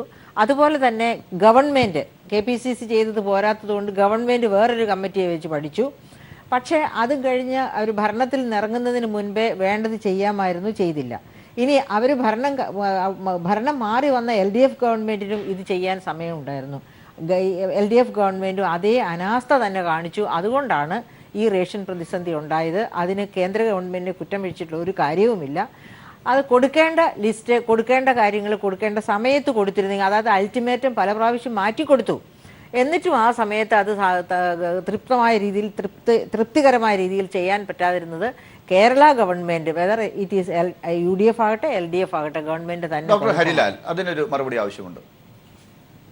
ഈ റേഷൻ പ്രതിസന്ധിയുടെ ഒരു പ്രധാനപ്പെട്ട കാരണം ഈ ഭക്ഷ്യ അവകാശ നിയമം വന്നപ്പോൾ കേരളത്തിൻ്റെ പ്രത്യേകമായിട്ടുള്ള പ്രശ്നം അത് ഗൗരവമായിട്ട് എടുത്തില്ല എന്നുള്ളതാണ്. നമ്മൾ ഫുഡ് ഡെഫിസിറ്റ് ഉള്ള സംസ്ഥാനമാണ്, നേരത്തെ മുതൽ അങ്ങനെയാണ്. നമ്മൾ ഇന്ത്യ രാജ്യത്തിൻ്റെ ഭാഗമായി നമ്മൾ വിദേശ നാണയം കിട്ടുന്ന ക്രോപ്പുകളിലേക്ക് മാറിയപ്പോൾ, അത് ഇന്ത്യക്ക് വലിയ സംഭാവന വികസന രംഗത്ത് നൽകിയപ്പോൾ, അതിന് പകരമായിട്ട് നമുക്ക് ഭക്ഷ്യസുരക്ഷ ആണ് കേന്ദ്ര ഗവൺമെൻറ് വാഗ്ദാനം ചെയ്തത്. ആ ഭക്ഷ്യസുരക്ഷയിൽ നിന്ന് കേന്ദ്ര ഗവൺമെൻറ് സൗകര്യപൂർവ്വം പിന്മാറുകയും ഇപ്പോൾ ഈ കാരണവർ ഈ പത്തായം പൂട്ടിക്കൊണ്ട് നടക്കുകയും ചെയ്യുന്നുണ്ട്. അതുകൊണ്ടാണ് ധനമന്ത്രി കേരളത്തിൻ്റെ വികാരം MDയുടെ ഭാഷയിൽ പ്രകടിപ്പിച്ചത്. പക്ഷേ അതേസമയം ഇപ്പോൾ ഭക്ഷ്യസുരക്ഷാ നിയമം വന്നതിന് ശേഷം ലിസ്റ്റ് തയ്യാറാക്കി കൊടുക്കുന്നതിൽ ഉണ്ടായ താമസം UDF ഗവൺമെൻറ്റിൻ്റെ കാലത്തുണ്ടായി. ഈ ഗവൺമെൻറ് വളരെ വേഗത്തിൽ അത് പരിഹരിക്കാൻ വേണ്ടി ശ്രമിക്കുകയാണ്. പലതരത്തിലുള്ള തർക്കങ്ങളും തടസ്സങ്ങളുമുണ്ട്. കാരണം കേരളത്തിൽ ഈ ജനങ്ങളെ ഒരു പ്രത്യേക വിഭാഗം ആൾക്കാരെ മാത്രം മാറ്റിയെടുത്ത് ലിസ്റ്റുണ്ടാക്കി ബാക്കിയുള്ളവരെ ഒഴിവാക്കി മുന്നോട്ട് പോകുക എന്ന് പറയുന്നത് പഞ്ചായത്ത് തലത്തിലാണെങ്കിലും കുടുംബശ്രീ തലത്തിലാണെങ്കിലും ഏത് തലത്തിലാണെങ്കിലും വളരെ ശ്രമകരമായിട്ടുള്ള കാര്യമാണ്. ആർക്കും ആരെയും ഒഴിവാക്കാൻ കഴിയാത്ത ഒരു സങ്കീർണമായിട്ടുള്ള സാഹചര്യമുണ്ട്. അതിനകത്തുനിന്ന് ആ ഒരു പ്രശ്നം പരിഹരിച്ചെടുത്തുകൊണ്ട് വരണം. അതിനുള്ള ഡിലേ ആണ്. അത് വരുന്ന മാസങ്ങളിൽ അവസാനിപ്പിച്ച് പ്രശ്നം പരിഹരിക്കാൻ കഴിയും. പക്ഷേ ഇവിടെയും കേരളത്തിൻ്റെ ഒരു ട്രാക്ക് റെക്കോർഡിൻ്റെ, കേരളത്തിലെ ഇടതുപക്ഷ ജനാധിപത്യ മുന്നണിയുടെ ട്രാക്ക് റെക്കോർഡിൻ്റെ പ്രശ്നമുണ്ട്. കേരളം ഈ ഭക്ഷ്യ വിതരണത്തിൻ്റെ രംഗത്ത്, വില നിയന്ത്രണത്തിൻ്റെ രംഗത്ത് ഇന്ത്യക്കാകെ മാതൃക സൃഷ്ടിച്ച സംസ്ഥാനമാണ്. മാവേലി സ്റ്റോറുകളും നീതി സ്റ്റോറുകളും അങ്ങനെ ഈ കൺസ്യൂമർ ഫെഡ്, സപ്ലൈകോ, പൊതുവിതരണ റേഷൻ ഷോപ്പുകളുടെ പരിണാമം, ഇതിലൊക്കെ സംഭാവന ചെയ്ത ഒരു സംസ്ഥാനമാണ്, ഒരു മുന്നണിയാണ്. അപ്പോൾ ഈ മുന്നണി ഇപ്പോഴത്തെ സാഹചര്യത്തിൽ ഈ അടുത്ത വർഷം കൊണ്ട് ഈ പൊതുവിതരണ രംഗത്ത് ഉള്ള എല്ലാ പ്രശ്നങ്ങളും പരിഹരിക്കും. അതായത് വിലക്കയറ്റം ഉണ്ടാവും, വിലക്കയറ്റത്തിനെ നേരിടുന്ന സാഹചര്യം ഉണ്ടാക്കാൻ കഴിയും. അതിനുള്ള ക്രമീകരണങ്ങൾ സംഭവിച്ചുകൊണ്ടിരിക്കുക. യെസ്, നമ്മളോടൊപ്പം ശ്രീ PDT ആചാരി, മുൻ ലോക്സഭാ സെക്രട്ടറി കൂടി നമ്മളോടൊപ്പം ചേർന്നിട്ടുണ്ട്. പക്ഷേ ശ്രീ PDT ആചാരി, ഞാൻ അങ്ങയിലേക്ക് ഉടനെ എത്താം. ഈ ഘട്ടത്തിൽ നമ്മൾ സാമ്പത്തിക വിദഗ്ധരുമായിട്ടൊരു ചർച്ച അല്പസമയത്തിനകം അവസാനിപ്പിക്കുകയാണ്. അങ്ങയിലേക്ക് ഞാൻ ഉടനെ എത്താം. രാഷ്ട്രീയ വിദഗ്ധരും നേതാക്കളും ഈ ചർച്ചയിൽ ഉടനെ ചേരുകയും ചെയ്യും. ഞാൻ ഉടനെ തന്നെ അങ്ങയിലേക്ക് എത്താം. ദയവായി ചേർന്നതിന് സന്തോഷം അറിയിക്കുകയാണ്, വളരെ നേരത്തെ തന്നെ എത്തിയതിന്. ശ്രീ BA പ്രകാശ്, ഈ സമ്പൂർണ്ണ വൈദ്യുതീകരണം മാർച്ച് 31 മുമ്പ് എന്ന ഒരു വലിയ വെല്ലുവിളി നേട്ടത്തിലേക്ക് കൂടി സംസ്ഥാനം പോകുകയാണ്. ഈ സ്ത്രീ സുരക്ഷയുമായി ബന്ധപ്പെട്ടൊരു പുതിയ വകുപ്പ് തന്നെ വരുന്നു, സ്ത്രീകൾക്ക് വേണ്ടി ഒരു പ്രത്യേക വകുപ്പ് തന്നെ വരുന്നു എന്നുള്ളതാണ്. ഇതൊക്കെ വെറുതെ ഒരു തൊലിപ്പുറത്തുള്ള ചില പ്രയോഗങ്ങൾ എന്ന തലത്തിൽ കാണാൻ സാധിക്കുന്നതാണോ? അതൊന്നുമല്ലല്ലോ. ആ അർത്ഥത്തിൽ അങ്ങനെ ഒളിച്ചോടി പോകാനും ഡോക്ടർ ഐസക്കിന് പറ്റില്ല. ഇനി 4 കൊല്ലമുണ്ട്. അതായത് ഈ വകുപ്പ് തുടങ്ങിയാലേ കാര്യങ്ങൾ നടക്കുമെന്ന് പറയണതിൽ വലിയ കാര്യമുണ്ടെന്ന് എനിക്ക് തോന്നുന്നില്ല. കാരണം ഇവിടെ ഇപ്പോൾ നടന്നുകൊണ്ടിരിക്കുന്നത് ഒരു ബ്യൂറോക്രസി വികസനമാണ്. വലിയ വകുപ്പുകളെല്ലാം ചെറിയ വകുപ്പുകളായിട്ട് സ്പ്ലിറ്റ് ചെയ്യുകയും അവിടെ എല്ലാം ഡയറക്ടർ മറ്റ് തസ്തികകൾ സൃഷ്ടിക്കുകയും വലിയ എസ്റ്റാബ്ലിഷ്മെൻറ്റ് നടപ്പിലാക്കി പിന്നീട് സർക്കാരിൻ്റെ പണം ഇങ്ങനെ ദൂർത്തടിക്കുന്ന ഒരു ബ്യൂറോക്രസി വികസനമായിട്ടാണ് നമ്മുടെ ഇപ്പോൾ 100-ലധികം വകുപ്പുണ്ട് നമ്മുടെ ഇതിനനുസരിച്ച്. എന്തിനാ ഈ വകുപ്പ് ഈ കൊച്ചു കേരളത്തിൽ? അതുകൊണ്ട് ഈ വകുപ്പുണ്ടായ ഇവിടെ വലിയ വികസനം വരില്ല. വകുപ്പുണ്ടായി കഴിഞ്ഞാൽ ആ ജീവനക്കാർക്ക് കുറെ കൂടെ മെച്ചം ഉണ്ടാവും എന്നുള്ള കഴിഞ്ഞ് വേറെ ഒന്നും ഉണ്ടായ ഒരു ചരിത്രം ഇവിടെ ഇല്ല. അപ്പോൾ വകുപ്പുണ്ടായ കാര്യങ്ങൾ നടക്കുമെന്ന് ഉള്ളതിനോട് എനിക്ക് യോജിപ്പില്ല എന്നുള്ളതാണ് ഒന്ന്. പിന്നെ അതായത് ഈ ഇലക്ട്രിഫിക്കേഷൻ ഈ പറഞ്ഞ പോലെ നടന്ന വലിയ കാര്യമാണ്. അത് ഒട്ടും നിസ്സാരമായിട്ടുള്ള കാര്യമല്ല. കാരണം നമ്മുടെ ഇന്നത്തെ ഈ കാലഘട്ടത്തിൽ ഈ ഇലക്ട്രിസിറ്റി എല്ലാം എത്തുക, അത് ക്വാളിറ്റി അല്ലെങ്കിൽ ക്വാളിറ്റിയുള്ള ഇലക്ട്രിസിറ്റി എത്തുക, മുഴുവൻ സമയം ഇലക്ട്രിക് സപ്ലൈ ഉണ്ടാക്കുക, ആ നിലയ്ക്കൊരു മാറ്റം വരുത്തുക എന്നുള്ളത് നമ്മുടെ പിന്നീട് സംസ്ഥാനത്തിൻ്റെ വികസനത്തിന് വളരെ നിർണായകമായിട്ടുള്ളൊരു കാര്യമാണ്. അത് ഈ പറയാതെ എത്രത്തോളം നടക്കുമെന്നുള്ളതാണ് പ്രശ്നം. ഈ അങ്ങനെ ഒരു ശുഭാപ്തി വിശ്വാസം ഇല്ലാതെ ഇതിനെ കാണേണ്ടതുണ്ടോ? ഒന്ന് നേരത്തെ നമ്മളെ ഡോക്ടർ ഐസക്കിന്റെ ട്രാക്ക് റെക്കോർഡും ഇടതുപക്ഷത്തിന്റെ ട്രാക്ക് റെക്കോർഡും ഇടയ്ക്കിടയ്ക്ക് ഡോക്ടർ കെ എൻ ഹരിലാൽ ഓർമ്മിപ്പിക്കുന്നു. അല്ലല്ലേ, ഏത് ട്രാക്ക് റെക്കോർഡ്? ഞാൻ ഈ കേരളത്തിൽ ജീവിക്കുന്ന കാര്യത്തിനല്ലേ, ഈ 40 വർഷമായിട്ട് കേരളത്തിലെ ഈ സാമ്പത്തിക സ്ഥിതി കണ്ടുകൊണ്ടിരിക്കുന്ന ഒരാളല്ലേ. അപ്പൊ അതിന്റെ വെളിച്ചത്തിലല്ലേ എനിക്ക് എന്തെങ്കിലും പറയാനോ? ഡോക്ടർ ഐസക് ഇന്നലെ സാമ്പത്തിക അവലോകന റിപ്പോർട്ട് പുറത്തു വിട്ടപ്പോൾ ഞാൻ ഓർമ്മിപ്പിക്കുകയാണ്. അദ്ദേഹം പറഞ്ഞ ഒരു കാര്യമുണ്ട്. കഴിഞ്ഞ 5 വർഷത്തിൽ ഇവിടെ ഉണ്ടാക്കിയ സാമ്പത്തിക കെടുകാര്യസ്ഥതയാണ് അദ്ദേഹത്തിന് തരണം ചെയ്യാൻ വലിയ വെല്ലുവിളി ഉണ്ടാക്കുന്നത്. അപ്പൊ ഇടയ്ക്കിടയ്ക്ക് 40 വർഷം അങ്ങ് ജീവിച്ചു എന്ന് പറയുമ്പോൾ ഇടയ്ക്കിടയ്ക്ക് ചില സാമ്പത്തിക കെടുകാര്യസ്ഥതകൾ വരുന്നതാണ്. ഡോക്ടർ ഐസക്കിനെ പോലുള്ളവർക്ക് അത് തരണം ചെയ്ത് മുന്നോട്ട് വരാൻ തടസ്സമുണ്ടാകും. ലാലും ഞാനും തമ്മിലുള്ള വ്യത്യാസം അതാണ്. അതായത് ആരെങ്കിലും ഒരാൾ ഒരു കാര്യം പറഞ്ഞ ഉടനെ എനിക്കത് എൻഡോഴ്സ് ചെയ്യാനൊക്കില്ല. കാരണം എൻ്റെ മുന്നിൽ ഒരു ചരിത്രം കിടപ്പുണ്ട്, അല്ലെങ്കിൽ അനുഭവ പരിചയമുണ്ട്, ഇവിടെ എന്താ നടത്തിയിരിക്കുന്നു എന്നുള്ളത് കണ്ടിരിക്കുന്നു. ഒരു പ്രൊഫസർ എന്നുള്ള നിലയിലും സർക്കാരിനകത്ത് നടക്കുന്ന തോന്നിയവാസവും കാണാനായിട്ടുള്ളൊരു അവസരം കിട്ടിയിട്ടുണ്ട്. അപ്പോൾ അതിൻ്റെ വെളിച്ചത്തിൽ എനിക്കെന്തെങ്കിലും പറയാൻ ഒക്കും. അല്ല നാളെ ഇപ്പോൾ ഇവിടെ ഇപ്പോൾ അത്ഭുതം സംഭവിക്കുമെന്ന് പറഞ്ഞാൽ ഞാൻ പറഞ്ഞാൽ അത് പൊട്ടത്തരമാണെന്ന് പറയാനായിട്ടുള്ള ഒരു കഴിവ് എനിക്കുണ്ട്. ആ നിലയിലാണ് ഞാൻ ഈ കാര്യങ്ങൾ. അതായത് ഡോക്ടർ ഐസക് അല്ല, ശ്രീ കെ എം മാണി വന്നാലും ഇതൊക്കെ ഇങ്ങനെയൊക്കെ തന്നെയാണ്. ഇപ്പൊ ഐസക്കിന്റെ കാര്യവും മാണിയുടെ കാര്യമല്ല പ്രശ്നമല്ല. ഈ അതായത് സാമാന്യ ബുദ്ധിക്ക് നിരക്കുന്ന പ്രായോഗികമായിട്ടുള്ള അല്ലെങ്കിൽ നമ്മുടെ സർക്കാരിന്റെ സംവിധാനത്തിൽ നടപ്പിലാക്കാൻ ഈ കേരളത്തിലെ ജനങ്ങൾ ഈ സ്വയം വിമർശനത്തിന്റെ കാര്യത്തിൽ ആൽവിൻ പ്രകാശിനെ തോൽപ്പിക്കുന്നവരാണ്. പ്രൊഫസർ ആൽവിൻ പ്രകാശിനെ തോൽപ്പിക്കുന്നവരാണ്. നമ്മൾ നല്ല സ്വയം വിമർശനം നടത്തുന്നവരാണ്. പക്ഷേ ആ സ്വയം വിമർശനം ഉള്ളപ്പോഴും നമ്മൾ കാണണം, കേരളം കഴിഞ്ഞ 40 വർഷക്കാലമായിട്ട് ഹ്യൂമൻ ഡെവലപ്മെൻറ്റ് ഇൻഡെക്സിൽ ഇന്ത്യയിലെ 1ാമത്തെ സംസ്ഥാനമാണ്. വളർച്ചാ നിരക്കുകളിൽ നമ്മൾ പുറകിലല്ല. അപ്പോൾ കേരളത്തിന് വലിയ അച്ചീവ്മെൻറ്റ്സ് ഉണ്ടാക്കാൻ കഴിഞ്ഞിട്ടുണ്ട് നമ്മുടെ സർക്കാർ മിഷനറി വെച്ചിട്ട്. അതിൽ നമ്മുടെ ഭരണകൂടങ്ങൾ പ്രധാനപ്പെട്ട പങ്ക് വഹിച്ചിട്ടുണ്ട്. അതിൽ വൈദ്യുതി രംഗത്തും അതുപോലെ തന്നെ ഭൂപരിഷ്കരണത്തിൻ്റെ രംഗത്തും പൊതുവിതരണത്തിൻ്റെ രംഗത്തും വില പിടിച്ചു നിർത്തുന്നതിലും ഒക്കെ നമുക്ക് ട്രാക്ക് റെക്കോർഡും ഉണ്ടായിട്ടുണ്ട്. നമുക്ക് അതിൽ അഭിമാനം കൊള്ളാൻ കഴിയും. ആ ട്രാക്ക് റെക്കോർഡിനെ ഒന്നുകൂടെ മെച്ചപ്പെടുത്തുന്ന തരത്തിലുള്ള പ്രവർത്തനം പുതിയ ഗവൺമെൻറ് ഭാഗത്തുനിന്ന് ഉണ്ടാവണം. അതിനുള്ള ദൃഢനിശ്ചയമാണ് ധനമന്ത്രി പ്രകടിപ്പിക്കുന്നത്. ഡോക്ടർ കെ എൻ ഹരിലാൽ, ഇപ്പോൾ ഈ ബഡ്ജറ്റിൽ ഏറ്റവും കൂടുതൽ റെക്കോർഡ് തുകയാണ് ഇത്തവണ നീക്കി വച്ചിരിക്കുന്നത് എന്ന് പറയുന്ന ഒരു കാര്യമാണ് ഈ പട്ടികജാതി പട്ടികവർഗ്ഗക്കാരുടെ കാര്യത്തിൽ.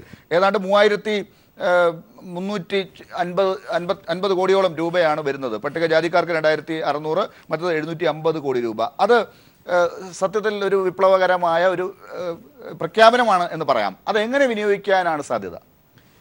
തീർച്ചയായിട്ടും അതിനകത്ത് വിപ്ലവകരമായിട്ടുള്ളൊരു എലിമെൻ്റ് ഉണ്ട്. ഈ 2 സ്പെഷ്യൽ കമ്പോണൻ്റ് പ്ലാനുകളുടെയും കാര്യത്തിൽ ജനസംഖ്യാനുപാതികമായിട്ടല്ല, അതിനപ്പുറമുള്ള അലോക്കേഷൻ ഈ ബജറ്റിൽ വെച്ചിരിക്കുന്നു. പക്ഷേ പണം അലോക്കേറ്റ് ചെയ്തതുകൊണ്ട് മാത്രം കാര്യങ്ങൾ നടക്കണമെന്നില്ല. കേരളത്തിൽ ഈ 2 പ്ലാനുകളിലും കുറച്ച് കാര്യങ്ങൾ നന്നായിട്ട് നടക്കുന്നുണ്ട്. പക്ഷേ ഈ പണം അലോക്കേറ്റ് ചെയ്യുന്നതിന് അനുസരിച്ച്, അതുപോലെ തന്നെ ആ മേഖലയിൽ നിൽക്കുന്ന പ്രശ്നങ്ങൾക്കനുസരിച്ച് ഫലപ്രദമായി കാര്യങ്ങൾ നടക്കുന്നുണ്ടോ എന്ന് ചോദിച്ചു കഴിഞ്ഞാൽ കുറേ കാലത്തെ അനുഭവം അതല്ല. ഈ രംഗത്ത് വലിയ മാറ്റം കേരളത്തിൽ ഉണ്ടായേ മതിയാവൂ. അത് ഈ പട്ടികജാതി പട്ടികവർഗ സംരക്ഷണത്തിൻ്റെയും വികസനത്തിൻ്റെയും ഈ 2 മേഖലകളിലും ഭാവനാപൂർവമായ വലിയ മാറ്റങ്ങൾ ഉണ്ടാവാതെ ഈ പണം നീക്കിവെച്ചതിൻ്റെ മുഴുവൻ പ്രയോജനവും എടുക്കാൻ കഴിയില്ല. ആ കാര്യത്തിൽ എനിക്ക് യാതൊരു സംശയവുമില്ല. ഇവിടെ അതോടൊപ്പം എനിക്ക് ഡോക്ടർ ആൽവിൻ പ്രകാശ് പറഞ്ഞ ഒരു കാര്യത്തിനോട് യോജിച്ചുകൊണ്ട് ചില കാര്യങ്ങൾ പറയാനുണ്ട്. ധാരാളം പുതിയ വകുപ്പുകൾ വരുമ്പോൾ ആ വകുപ്പുകൾക്ക് പലപ്പോഴും സംഭവിക്കുന്നത് സെക്രട്ടേറിയറ്റ് തലത്തിലും ഡയറക്ടറേറ്റ് തലത്തിലും ചില ഏർപ്പാടുകളുണ്ടാവും, ചില പൊസിഷൻസ് ഉണ്ടാവും. പക്ഷേ താഴേക്ക് ആ വകുപ്പുകളെ പ്രവർത്തിപ്പിക്കുന്നതിനാവശ്യമായിട്ടുള്ള സംവിധാനം ഉണ്ടാവില്ല. അതിൻ്റെ ഫലമായിട്ട് ഇതൊരു കടലാസ് വകുപ്പുകളായിട്ട്, അല്ലെങ്കിൽ തല മാത്രമുള്ള ഉടലില്ലാത്ത കാലും കൈകളുമില്ലാത്ത വകുപ്പുകളായി തുടരും. അത് പ്രശ്നമുണ്ടാക്കും. ഇത് നമ്മുടെ ഗവൺമെൻറ്റിൻ്റെ, നമ്മുടെ അഡ്മിനിസ്ട്രേറ്റീവ് മിഷനറിയുടെ ഒരു പ്രശ്നമാണ്. അതുകൊണ്ട് പുതിയ വകുപ്പുകൾ വരുമ്പോൾ തീർച്ചയായിട്ടും അതുകൊണ്ട് നമ്മൾ ഉദ്ദേശിക്കുന്ന പ്രയോജനം ഉണ്ടാവണമെന്നുണ്ടെങ്കിൽ അതിൻ്റെ ഭാഗമായിട്ടുള്ള അഡ്മിനിസ്ട്രേറ്റീവ് ആലോചനകളും ഉണ്ടാവേണ്ടതുണ്ട്. യെസ്, എന്തായാലും അത് ഒറ്റ ദിവസം കൊണ്ട് തീർപ്പാക്കാൻ പറ്റുന്നതല്ല എന്നുള്ള കാര്യം എല്ലാവരും അംഗീകരിക്കുന്നുണ്ട്. ഡോക്ടർ ബി എ പ്രകാശ്, നമുക്ക് ഈ ചർച്ച അവസാനിപ്പിക്കാനുള്ള സമയമാകുന്നു. അതുകൊണ്ട് ഞാൻ പെട്ടെന്ന് ചോദിക്കുകയാണ്, രണ്ടുപേരോടും ചോദിക്കേണ്ട ചോദ്യം തന്നെയാണ് അത്. ഡോക്ടർ, അതിന് പരമ്പരാഗതമായ ഒരു ഉത്തരം ഞാൻ പ്രതീക്ഷിക്കുകയല്ല. എന്നാലും ഈ ബഡ്ജറ്റ് നമ്മൾ എന്തായാലും ഈ പറഞ്ഞ തരത്തിലുള്ള നമ്മുടെ ചുറ്റുപാടുകളിലെയും വകുപ്പുകളിലെയും ഉദ്യോഗസ്ഥരുടെയും ഒക്കെ പ്രശ്നങ്ങൾ അവിടെ കിടക്കുമ്പോഴും ഇത് നടപ്പിലാക്കി എടുക്കുകയാണെങ്കിൽ ഈ പറഞ്ഞ അർത്ഥത്തിലുള്ള അവകാശപ്പെടാൻ പറ്റുന്ന നേട്ടങ്ങൾ തന്നെയാണ് ഇടതുപക്ഷത്തിന് അഭിമാനിക്കാവുന്ന തരത്തിലുള്ള ഒരു നേട്ടമായി ഡോക്ടർ ഐസക്കിന്റെ ബഡ്ജറ്റിനെ കാണാവുന്നതാണ് എന്നെങ്കിലും പറയാമല്ലോ. തീർച്ചയായിട്ടും. അതായത് ഈ നമ്മുടെ ഇവിടെ ഇപ്പോൾ എത്രത്തോളം നടപ്പിലാക്കാൻ കഴിയും എന്നുള്ളതാണ് ഏറ്റവും പ്രധാനപ്പെട്ട കാര്യം. അല്ലാതെ നമ്മളിപ്പോൾ പ്രഖ്യാപനം മാത്രം നടത്തിയതുകൊണ്ടോ അല്ലെങ്കിൽ ബഡ്ജറ്റിൽ ഒരുപാട് ആ കാര്യത്തിൽ സാമ്പത്തികമായ പണത്തിന്റെ പ്രശ്നം അങ്ങ് നേരത്തെ കിഫ്ബിയുടെ കാര്യത്തിൽ പറഞ്ഞത് ഡോക്ടർ ഹരിലാൽ വിശദീകരിച്ചു. ഉദ്യോഗസ്ഥരുടെ ഒരു താല്പര്യത്തിന്റെ പ്രശ്നമാണെങ്കിൽ ഉദ്യോഗസ്ഥരുടെ താല്പര്യമല്ല, അതായത് പിന്നീട് മന്ത്രിയുടെ താല്പര്യം അല്ലെങ്കിൽ വകുപ്പ് സെക്രട്ടറിയുടെ താല്പര്യം, കാര്യങ്ങൾ കൃത്യമായിട്ട് നടത്തണം എന്നുള്ള ഡിറ്റർമിനേഷൻ, അതിനു വേണ്ടിയുള്ള ഒരു ഒരു ഒരു തയ്യാറെടുപ്പ്, അതിലൊരു സംശയത്തിന്റെ ആവശ്യമുണ്ടോ? അല്ലല്ല, അതില്ല. ഇതുവരെ ഇപ്പൊ 60 വർഷമായിട്ട് അതില്ലല്ലോ. ഈ കേരളം രൂപീകരിച്ചിട്ട് 60 വർഷമായിട്ട് നേരെ ഒരു പദ്ധതി നടത്തിപ്പാക്കാനുള്ള ത്രാണി ഇതുവരെ നമുക്ക് ഉണ്ടാക്കിയിട്ടില്ല. ശരി, പെട്ടെന്ന് അവസാനിപ്പിക്കുന്നുണ്ട് ഡോക്ടർ കെ എൻ ഹരിലാൽ. അത് ഈ വർഷത്തെ എത്ര എക്സ്പീരിയൻസ് ഉള്ള ഒരു സാമ്പത്തിക വിദഗ്ധന്റെ, അദ്ദേഹം പറഞ്ഞല്ലോ പലരെയും കണ്ടതിന്റെ പുറത്താണ് അദ്ദേഹം അത് പറയുന്നത്. അത് അദ്ദേഹം തുടർന്നും പറയാൻ തന്നെ ആഗ്രഹിക്കുമ്പോൾ അങ്ങേക്ക് ഇവിടെ ഒരു വ്യത്യാസം കാണുന്നത് എങ്ങനെയാണെന്ന് പറഞ്ഞ് അവസാനിപ്പിക്കാം. ഈ ബജറ്റിനെ കുറിച്ച് പൊതുവിൽ പറയുമ്പോൾ നമുക്ക് ഒരു കാര്യം നോക്കേണ്ടത്, ഈ സാമ്പത്തിക മാന്ദ്യവും പ്രശ്നമൊക്കെ വരുമ്പോൾ സർക്കാരിൻ്റെ ചെലവ് വെട്ടിക്കുറച്ച്, നിക്ഷേപം വെട്ടിക്കുറച്ച്, ക്ഷേമപ്രവർത്തനങ്ങൾ വെട്ടിക്കുറച്ച് ജനങ്ങളുടെ വിശ്വാസവും നിക്ഷേപകരുടെ വിശ്വാസവും ഒക്കെ തകർക്കുന്ന ഒരു സമീപനം എടുക്കുന്നതാണോ ശരി? അതോ പരമാവധി വിഭവങ്ങൾ സമാഹരിച്ച് വായ്പയും എടുത്ത് ജനങ്ങളുടെ കോൺഫിഡൻസ് നിലനിർത്തുന്ന രീതിയിൽ, കച്ചവടക്കാരുടെ ആത്മവിശ്വാസം നിലനിർത്തുന്ന രീതിയിൽ സാമ്പത്തിക പ്രവർത്തനങ്ങൾക്ക് ഉത്തേജനം നൽകുന്ന രീതിയിലുള്ള ഒരു മാന്യവിരുദ്ധ സമീപനമാണോ വേണ്ടത്? കേന്ദ്ര ഗവൺമെൻറ് തിരഞ്ഞെടുത്തത് ചെലവ് ചുരുക്കി ചെറിയ സർക്കാർ ഉണ്ടാക്കാനാണ്. സംസ്ഥാന സർക്കാരിൻ്റെ രാഷ്ട്രീയം, കേരളത്തിൻ്റെ രാഷ്ട്രീയം വ്യത്യസ്തമാണ്. ഈ മാന്യ അവസ്ഥയിൽ ജനങ്ങൾക്ക് കൂടുതൽ ആത്മവിശ്വാസം നൽകുന്ന, കച്ചവടം കൂടുതൽ ശക്തമാവുന്ന, സാമ്പത്തിക പ്രവർത്തനങ്ങൾക്ക് കൂടുതൽ ഉത്തേജനം നൽകുന്ന ഒരു ബജറ്റാണ് ധനമന്ത്രി അവതരിപ്പിച്ചത്. അതാണ് കേരളം ആവശ്യപ്പെടുന്ന യഥാർത്ഥ സമീപനം. ഇത് നടപ്പിലാക്കുന്നതിൻ്റെ ഉത്തരവാദിത്വം പൂർണ്ണബോധ്യത്തോടു കൂടി ഗവൺമെൻറ് ഏറ്റെടുക്കേണ്ടതുമാണ്. യെസ്, അവിടെയാണ് ഇനിയും നോട്ട് ബന്ദിയുടെ പുതിയ നിലപാടുകൾ ഉണ്ടായാൽ എന്തായിരിക്കും ഈ പദ്ധതികൾക്കും സംഭവിക്കുക എന്ന ആശങ്ക ചിലരെങ്കിലും വെച്ചു പുലർത്തുന്നു. പക്ഷേ അതിനെ അതിജീവിക്കാനുള്ള ആത്മവിശ്വാസം സർക്കാർ കാണിക്കുമ്പോൾ, ധനമന്ത്രിയുടെ ബഡ്ജറ്റിൽ ഉണ്ടാകുമ്പോൾ, ഇനി ജനങ്ങൾ അതിനോട് സഹകരിക്കുക, രാഷ്ട്രീയ നേതൃത്വങ്ങൾ അതിന് ഒത്തൊരുമിക്കുക എന്നതാണ് കാണേണ്ടത്. സാമ്പത്തിക വിദഗ്ധരുടെ നിലപാടുകളാണ് നമ്മൾ ഇത്രയും നേരം ചർച്ച ചെയ്തത്. ഇനി രാഷ്ട്രീയമായി ഇന്നത്തെ ദിവസം ചർച്ച ചെയ്യേണ്ട ചില കാര്യങ്ങൾ കൂടിയുണ്ട്. ഈ ചർച്ചയിൽ ഇതുവരെ പങ്കെടുത്ത doctor K N Harilal, doctor BA Prakash, doctor Mary George, വളരെ നന്ദി.